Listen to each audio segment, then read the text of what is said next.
Heat acquire Hornets Terry Rozier for Kyle Lowry pick.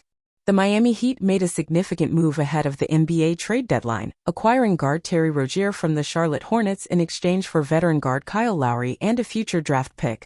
Rozier, who has been having a standout season with the Hornets, brings a scoring punch and defensive prowess to the Heat's backcourt.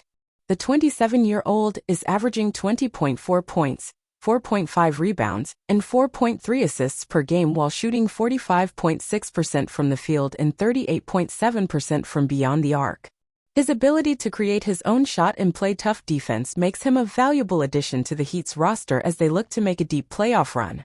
On the other hand, the departure of Lowry marks the end of an era for the Heat. The 35-year-old guard has been a key contributor to the team's success over the past few seasons, providing veteran leadership, playmaking, and clutch performances in big moments. His impact on and off the court will surely be missed by the Heat organization and its fans. In addition to Lowry, the Heat also included a future draft pick in the trade, signaling their commitment to making a strong push for a championship this season. The move to acquire Rozier not only bolsters their roster for the present but also sets them up for success in the future. For the Hornets, the trade provides them with a proven veteran in Lowry who can help mentor their young core and provide stability at the point guard position. In addition, the future draft pick gives them added flexibility to continue building their roster through the draft or potential future trades. Overall, the trade represents a significant shakeup for both teams as they position themselves for the remainder of the season and beyond. The Heat are hoping that Rozier's scoring and defensive abilities will help them compete at the highest level, while the Hornets are looking to benefit from Lowry's experience and leadership. As the NBA trade deadline approaches, it will be interesting to see if any other major moves are made that could further impact the playoff picture. In the meantime, the Heat and the Hornets will be looking to integrate their new additions into their respective lineups and make a push for success in the second half of the season. Ideally, Rozier will make a smooth transition into a less demanding offensive role. With numerous playmakers next to him, he should not have to take as many tough twos as he's been taking in Charlotte. Rozier's usage rate this season is 26.8%, and according to PBPstats.com, it was 28.4% in 873 minutes without LaMelo Ball on the court. Butler, 24.3% usage rate, Adebayo, 27%, and Harrow, 28%. Will create more opportunities for Rozier to either catch and shoot. He's only made 29.9% of his catch and shoot threes this season, but his volume, 2.9 attempts per game, is lower than it has been since he was a backup in Boston, or attack a tilted defense. The Heat need Rozier to bring the best parts of the guy he's been for the Hornets lately and the guy he was with the Celtics years ago. As long as he can get comfortable in their offense, he'll be more efficient than ever.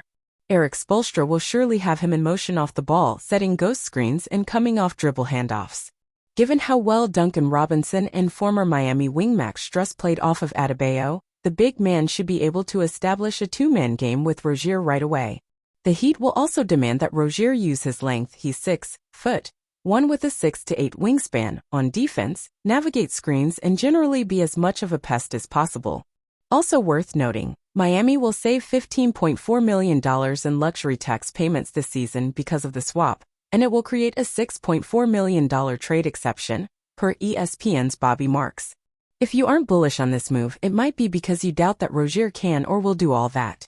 He hasn't played for an above-average defense since he left Boston, and according to Cleaning the Glass, the Hornets have been worse on that end with him on the court every year but one.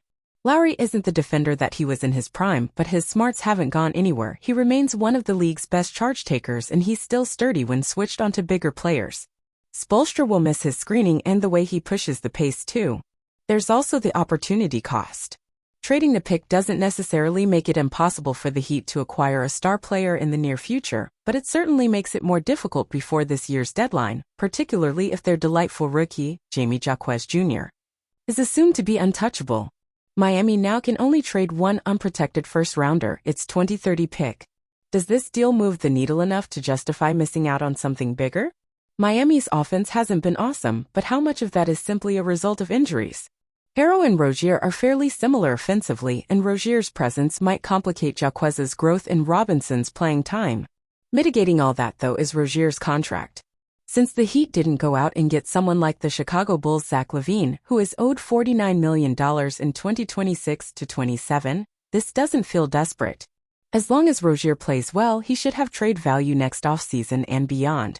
He could even be included in an eventual trade for a star. If Miami determined that it was unlikely to use Lowry's contract and this pick to trade for a star in the next 16 days, then a move like this is the next best thing.